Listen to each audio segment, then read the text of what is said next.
সবাই দেখছে যে রাজা উলঙ্গ, তবুও সবাই হাততালি দিচ্ছে,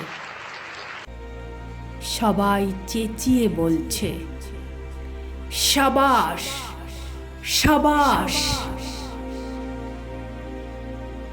কারো মনে সংস্কার, কারো ভয়,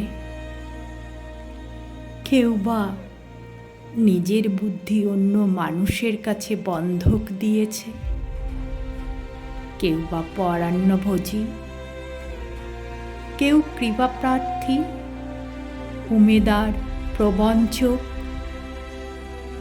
কেউ ভাবছে রাজবস্ত্র সত্যিই অতীব সূক্ষ্ম। চোখে পড়ছে না যদিও, তবু আছে, অন্তত থাকাটা কিছু অসম্ভব নয়। গল্পটা সবাই জানে, কিন্তু সেই গল্পের ভিতরে শুধুই প্রশস্তি বাক্য উচ্চারক কিছু আপাদমস্তক ভীতু ফন্দিবাজ কিংবা নির্বোধ স্তাবক ছিল না। একটি শিশুও ছিল, সত্যবাদী, সরল, সাহসী একটি শিশু। গল্পের রাজা নেমেছে বাস্তবের প্রকাশ্য রাস্তায়। আবার হাততালি উঠছে মুহুর্মুহু, জমে উঠছে স্তাবক বৃন্দের ভিড়।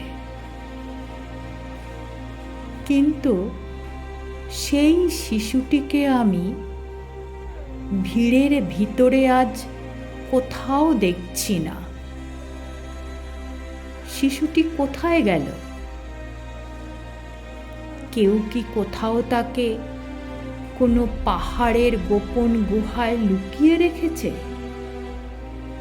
নাকি সে পাথর, ঘাস, মাটি নিয়ে খেলতে খেলতে ঘুমিয়ে পড়েছে কোনো দূর নির্জন নদীর ধারে, কিংবা কোনো প্রান্তরের গাছের ছায়ায়? যাও, তাকে যেমন করেই হোক খুঁজে আনো।